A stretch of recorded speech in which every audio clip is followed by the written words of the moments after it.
स्वामी समर्थ सगळ्यांना। आजची सकाळ अगदी खूप छान, इतकी सुंदर सकाळ ना, म्हणजे प्रत्येक स्त्रीसाठी ही सकाळ अशी नव्याने येते। आज आहे माझ्या नवऱ्याचा वाढदिवस आणि खरंच ना हे नातं किती वेगळं असतं। बघा ना, आपण लहानपणापासून आपल्या आईवडिलांकडे राहतो, आपले तिथे सगळे हट्ट पुरवले जातात आणि त्या हट्टांमध्ये पण एक काही वेगळी मजा असते, माहिती ना तुम्हाला। तुम्ही पण तुमचं लहानपण किती छान म्हणजे मजेत घालवलेलं असेल। आईवडिलांजवळ आपलं सगळं हट्ट पुरवायचा, सगळं हवं तेच आपल्याला पाहिजे असतं, ते मिळवण्याचा एक आपला हट्ट असतो आणि आपले आईवडील देतच राहतात आपल्याला, अगं घे, किंवा बहीण भावंडांमधलं ते एक प्रेम।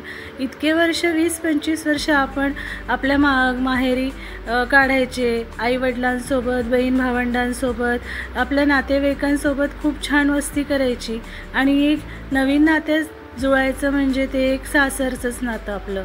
ह्या अनोळख्या व्यक्तीला एक आपलंसं आपण करून घेतो, हे खरंच आपल्या मानवांमध्ये एक वेगळीच एक कला म्हणली पाहिजे। हो, ही कलाच म्हणायला हवी आपण। खरंच ना, बघा ना, म्हणजे आपला वाढदिवस येतो त्यावेळेला आपण आपल्या आईवडिलांकडे किती अपेक्षा लावून ठेवलेल्या असते की आपण आपल्या मैत्रिणींसोबत, फ्रेंड सर्कलमध्ये सगळ्या छान मस्त आपला वाढदिवस साजरा करायचा आणि आपल्याला नवनवीन खाद्यपदार्थ राबणारी आपली ही आई सकाळपासनं आपल्यासाठी ती पण नव्याने काहीतरी बनवत असते। आणि बघा ना, आपण थोडीफार का होईना थोडीशीच मदत करतो, पण पूर्ण काम आपण आपल्या माहेरी कधीच केलेलं नसतं, हो ना। खरंच आहे, खरंच या माहेरच्या आठवणी म्हणजे अगदी म्हातारपणीसुद्धा आपल्याला आठवण देईल अशा असतात। अगदी भावाचं प्रेम, बहिणीचं प्रेम, आईवडिलांचं एक आपल्यावरती हक्क गाजवणारं छान एक नातं, आणि या हक्काच्या नात्यामध्ये एक येतो म्हणजे आपलं लग्न झाल्यावरती नवऱ्याकडचं एक नातं, ते पण आपल्याला नव्याने निभवायचं असतं। आपण सगळं या परिवारासाठी करत असतो आणि आज बघा करते वेळेला खरंच मला आठवण आली आईवडिलांची, घरच्यांची, की बघ ना, आज आपण किचनमध्ये इतके तास कधीच आपण राबलो नाही आणि आज आपल्या नवऱ्याचा वाढदिवस म्हणल्यावरती आज आपण काही नव्या बेताने आपण काहीतरी करतो आहे। आज त्याच्या आवडीची मी पालक पनीर केली, त्याला फार आवडतं आणि छान असा कुकरमधला भात त्याला आवडत नाही म्हणून त्या पातेल्यामध्येच मी भात शिजवून घेते आहे आणि काहीतरी नवीन काही खाऊ घालायचं म्हणून, आणि त्याला गोड्याचं जास्त आवडत नाही म्हणून त्याला छान कमी तुपामध्ये, त्याला तुपाचा पण तुपकट वास आवडत नाही, म्हणजे त्याची आवड निवड जपताना मला असं वाटलं की आज आपण आपल्या आवडीनिवडी इतक्या जपून घेतलेल्या, आणि आपलं खरंच स्त्रियांचं सगळं संघर्षाचं जीवन हे काही संपणारं नाही, ते घरी आपलं खूप छान, म्हणजे आजही आपण माहेरी जातो तर आईवडिलांसोबत किती वेळ राहतो, मैत्रिणींमध्ये, कॉलेजच्या फ्रेंड सर्कलमध्ये आपण भेटतो सगळ्यांना, नातेवाईकांमध्ये, आणि काही क्षणापुरतं त्या आपल्या आईवडिलांजवळ राहतो। एक लग्नानंतरचं नातं किती वेगळं होऊन जातं ना मुलींसाठी, आणि खरंच एक आई झाल्यावरती खरंच आपल्याला कळतं बरं की आईची काय भूमिका असते। त्यावेळेला एक आपण तिला आई म्हणून आणि आपण मुलगी म्हणून समजतो, पण जेव्हा आपण एक मुलाला किंवा मुलीला जन्म देतो त्यावेळेला आपल्याला खरं तिचं नातं काय आहे ते आपल्याला ओळखू येतं। खरंच हा म्हणजे नवीन पुस्तकच एक आपल्यासाठी आहे, म्हणजे कसलं पुस्तक, एक आपल्या छान संसाराचं पुस्तक, एक परिवाराचं पुस्तक आणि एक नात्यांचं, म्हणजे याचा मेळ बसवला म्हणजे आपला परिवार तयार होतो। इतका सुंदर परिवार मिळायला पण आपल्याला भाग्यच लागतं, आणि मला सासरी आणि माहेरी कशाचीच कमी नाही आहे, म्हणजे सगळे मिळून मिसळून राहणारे लोक मला भेटलेली, आणि जी मला हवी होती तशीच आहेत।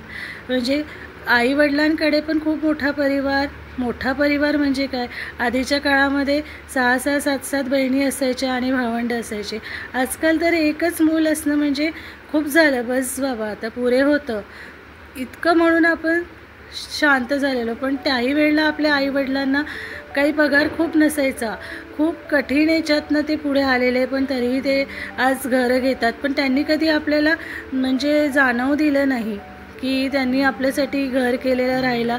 पण आता आधी तरी ते स्वतः पैसे देऊन पूर्णतः फेडून ते घर घेतलं जायचं. आता तर सगळ्या EMI आणि संघर्षच आपल्या मागे.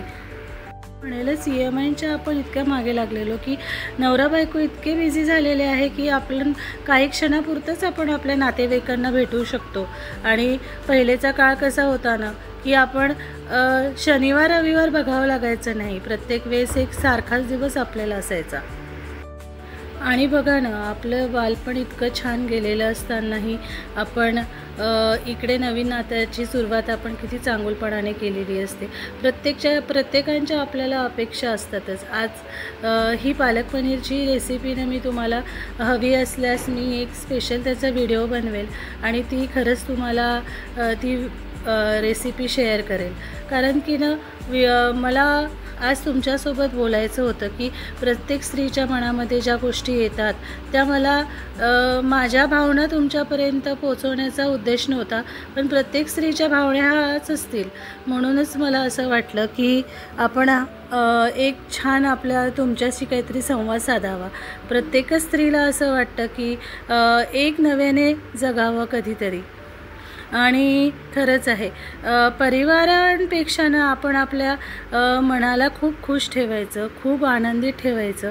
ज्या गोष्टींमध्ये आपल्याला आनंद मिळतो त्या गोष्टीचा हट्ट आपण स्वतःसाठी करायचा आणि तो स्वतःला हट्ट पुरवण्याचं एक साधन म्हणजे आपण स्वतःलाच बनवायला हवं. कारण की कुणासमोर हट्ट करून आपल्याला भेटेलच असं नाही. मन नाराज केल्यापेक्षा, मन मारल्यापेक्षा आपणच आपला हट्ट, हो मला हे करायचं आणि मी ते करणारच. आणि ते मला ऑफिसचं काम म्हणा, घरगुती काम म्हणा, बाहेरचं काम म्हणा, हे आपणच आपल्याला ठरवायचं असतं. कुणाच्याहीकडनं आपण काय सगळ्या गोष्टी करून घ्यायच्या काय नाही, या गोष्टींचा आनंद आपण आपल्यामध्येच, सुख असो की दुःख असो, ह्या गोष्टी आपणच छान करायला पाहिजे. आणि लग्न झाल्यावरती ना एक आपल्याला म्हणजे काही वर्ष किती छान मस्त मजेत जातात आणि त्यानंतर तर मजेत असतातच. ते काय द्विगुणित आनंद म्हणजे मुलं झाल्यावरती, एक आपल्याला आई पण मिळाल्यावरती. असं त्या गोष्टी खूप छान वाटतात मला. असं म्हणजे बोलायला फार आवडेल तुम्हा लोकांसोबत. आता ही पनीरची भाजी मी तुम्हाला वाटलं असेल, मी अगदी होममेड फूड घरी प्रिफर करते. यामध्ये ना मी कलर घातलेला नाही. तुम्हाला अगदी हिरवा कंच तो कलर दिसतो आहे, तो मी कलर घातलेला नाही आहे. पालक उकळताना ना मी एक असं एक इन्ग्रेडियंट त्यामध्ये घातलं आहे की पालकाचा कलर हा अगदी असा डीम होत नाही, उलट अजून गडद होतो आणि खरंच इतकं चवीचं लागतं आणि छान लागतं. ही रेसिपी तुम्हाला नक्कीच मी शेअर करणार. तुम्हाला हवं असल्यास मला नक्की कमेंट करा.